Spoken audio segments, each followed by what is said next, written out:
Hello again and welcome to Journey, the program which talks to Jamaicans who have traveled from Jamaica to Calgary. I'm your host, David Pennant. Today my guest would be Mr. Spencer Gooden. Spencer, welcome to the program and thank you for joining us. Thank you for having me here. Okay, Spencer, so where in Jamaica are you originally from? I'm from the parish of Hanover, most beautiful parish, Okay, district Askanish, and then Clifton. okay. Tell me a little about before you get your kinder. What about in Jamaica? Your childhood or your school. What can you tell us about back that in Ascot in Hanover? Went to Askanish Primary School and then transferred to Clifton Primary School. And then I moved to Kingston and went to the Seventh-day Adventist secondary school there.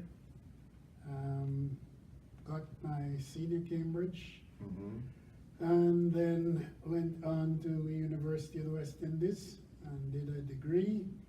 What did you study at university? History with economics and political science Okay. added. And then from there, where did you venture to? Well, I got a job at Homewood Technical High School, and there I spent a number of very good years until there was a, let's call it a political disruption, Okay. and most of the staff left and went abroad. I had a couple of friends in the Calgary area, and so I decided to come to Calgary. And which year was that? 1969. I landed here late September, and that was a kind of weather problem, because when it was sunny, I thought it was hot and I would just walk outside. Then I found out that it wasn't. Okay, so you were surprised by the cold side. That's right. So what was that like for you, being right away from Jamaica into the fall or say the winter of Calgary then in that sense? Well, after the initial know how to dress, people told me the year before was a terrible winter.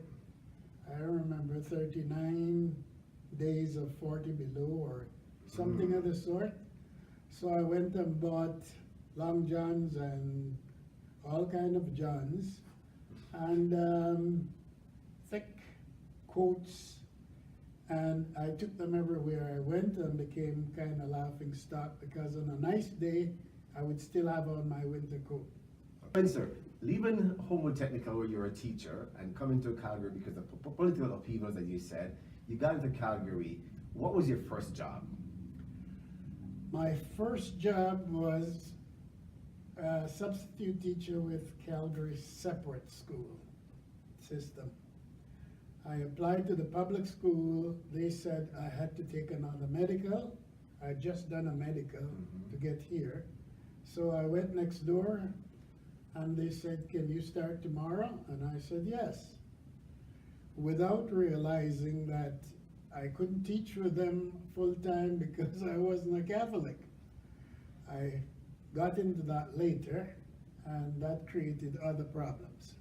Okay, so you started as a substitute teacher, and then from there, did you continue as a teacher in Calgary, or what else did you do? Well, I applied for teaching jobs. You see, I got here after the start of the school year, so it wasn't easy to pick up a job right away. So I made applications to Foothills, which is next door to Calgary, and also some places up north. Okay. And Foothills employed me temporarily for 3 months, January, February, March, and they liked what they saw, and they said the next position that comes up would be mine. So I continued to substitute teach in Calgary until the end of the year. I went for interview at a high school in Okotoks, and the guy said, "Welcome." It wasn't much of an interview, and I started there the next year. It's 1970. 1970. What was it like for you teaching Jamaican, teaching students here? Well, the students here thought I had an accent, Okay. that I said things funny, Mm-hmm. and my reply to them was, I grew up with English. You guys don't know English, so you pronounce it the way I pronounce it. Mm-hmm. Some of them liked it, some of them didn't. I guess that was a good laugh at the time, Right, right? that was a good laugh. So from then now to now, let's kind of forward to now in Calgary. Someone's coming from Jamaica who was taught before and coming to teach here in Calgary. What would you say to them? Well, right now I would say jobs are hard to get. You might have to start further north and tell them something about the climate up north.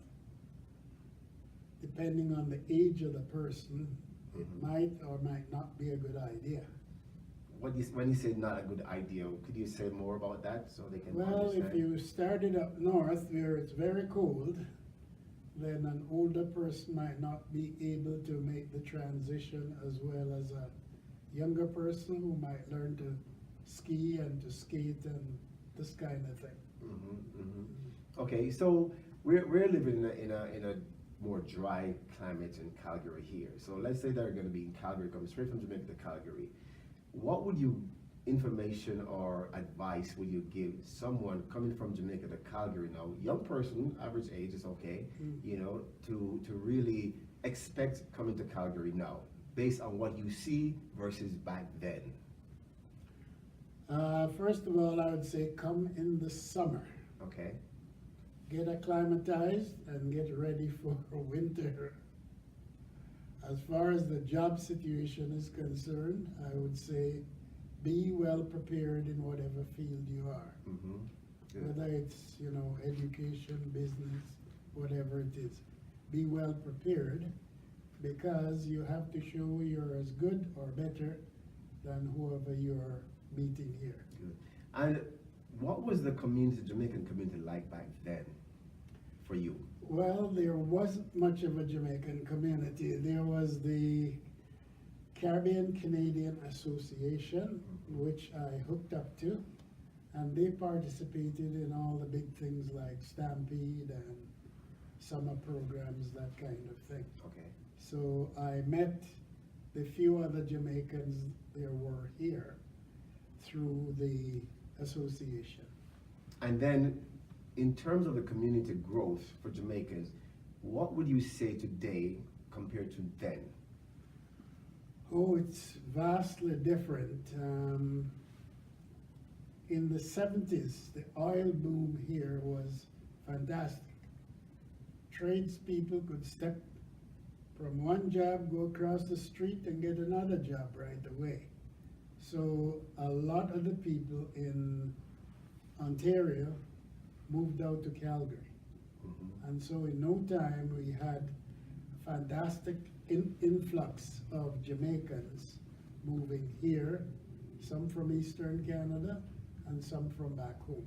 So you were beginning to feel at home now that you had more Jamaicans coming in. Yeah, more than home, yes. So what was like the in terms of the culture of and food that you actually participated in, because you now have more Jamaicans versus before that? Well, we had an internal organization of friends, very close. There were parties every weekend, and at least, of course, you had Jamaican food. There were a couple of Jamaicans who got into importing food, and there was one store you could go and buy stuff. But as far as friends were concerned, soon as they had some Jamaican food, they invited you over, so you participated with all the regular Jamaicans that were around. So much sharing took place then. Much sharing. In terms of the new organization that is here now, you mentioned the Caribbean organization then. Now there's a Jamaican organization here. Are you a part of that organization now? Have you been to them, seen them in operation? I was a part for a long time. I've been in the executive, president. The rest we won't talk about. I have to get connected again Okay. because you get kind of tired after a while of doing maybe too much, and then you just take a walk and cool off for a while. Okay. It's my cooling period. Are you in a cooling period now? Yes. Okay, Spencer, you came to Calgary as a young man, I believe, back in the 60s, and you have been back to Jamaica, I would assume, a few times. What is your experience thus far between Calgary and Jamaica to now, when you see the differences? Okay, in Calgary, late 60s, 70s, even into the 80s, was a kind of small town. Okay, so if you're from Kingston, you would look on this as a smaller place. It was under 300,000 when I came here. Now Calgary is over 1 million. Okay, so we have reached Yes. growth. When I came here in Calgary, I think every house in the community I lived left their door open, at least the back door. Mhm. If you wanted something in somebody's house, you could go, knock, nobody answer, you go in, take it, leave a note. Now you don't do that in Calgary anymore. Go to Jamaica, and when I was growing up, you know, you had these push-up windows in the house, you could jump out and go stroll when your parents were sleeping. You don't have them anymore, it's all bars. There's bars on every window, everywhere because of crime. So I think the two societies have kind of progressed against this background of a larger city in Calgary, more crime in Jamaica, and that has changed perspective quite a bit. And especially with your background in history, right? How would you really put that into play for someone now? Because coming from Jamaica at this point, where it's like I say, it's Calgary is even looking more bigger than Jamaica right now. Say Kingston, for example. What would you put in terms of the historical aspect of it to say to someone, this is what you're coming to, not the same thing in Jamaica? Mhm. Well, you don't have as many bars on windows in Calgary. There is crime, you hear it every day, but it's in certain areas of the city. I would say where I live, I feel reasonably safe. My door is wide open in summer until I'm ready to go to bed, and I'm not afraid that somebody might burst in. Might happen, but it would be pretty occasional, and in certain communities it happens. Now, if I get in the drug trade, I guess I could expect that, but I'm not in the drug trade. So I would say it's a reasonably safe city for a city of its size. And have you traveled to Jamaica in recent times? Going back from when I came here, when I was working, I went back to Jamaica at least once every 2 years. Since I retired, I go back to Jamaica every year. And how is that transition now, journeying back from Jamaica to and from, in terms of Calgary? Well, I guess when I'm in Jamaica now, I'm too careless for my friends. They think I walk too late and take the bus and all this kind of thing, and they think I should be more careful. So your culture back then is still within you, so you have Right. that change. So I refuse to be scared. I don't like the bars on the windows. There's a fire, where would you jump? You know? So I know the system back there. I don't try to get in danger, but I am reasonably free, and I know the system here. People who have not been back to Jamaica as often might find things a bit different. When you say different, shocking to them? Shocking because they're not used to it. Okay. Yeah, so Spencer, as you know, you mentioned you did a good piece of history in Calgary and in Jamaica. You came here pretty young, as we mentioned before. But now the culture has changed dramatically in Jamaica and in Calgary as well too. What can you really tell us about that time and now? And it's in respect to work culture, because I know you're a very disciplined person in terms of being you that time. What can you share with us? Well, I think a lot of Jamaicans have the idea that if they come here, they're coming to a very rich country, they don't have to work too hard, and anybody who's living here has loads of money. Okay. What I find is that people here know that they have to work, whether it's snowing, whether it's hailing, whether it's windy, whether it's raining, you work. Now, I laugh sometimes when I'm driving and see people, it's raining, they put on their raincoat and they continue working.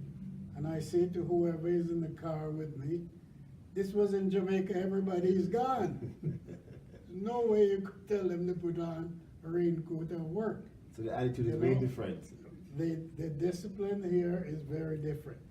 But I find that when Jamaicans come here, they tend to fit in because they know that's what they have to do. So they become more adaptable. That's right.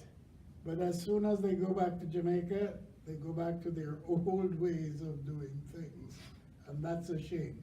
So what are some of the adaptations that you see that Jamaicans hear? Because someone listen to us right now, okay, want to come to Calgary, but they don't have that mindset. What can you actually tell them? This is what you're going to come to. This is what you should do before you get to Calgary, as a Jamaican coming into Calgary. You have to come prepared to work in all conditions and not at all seasons.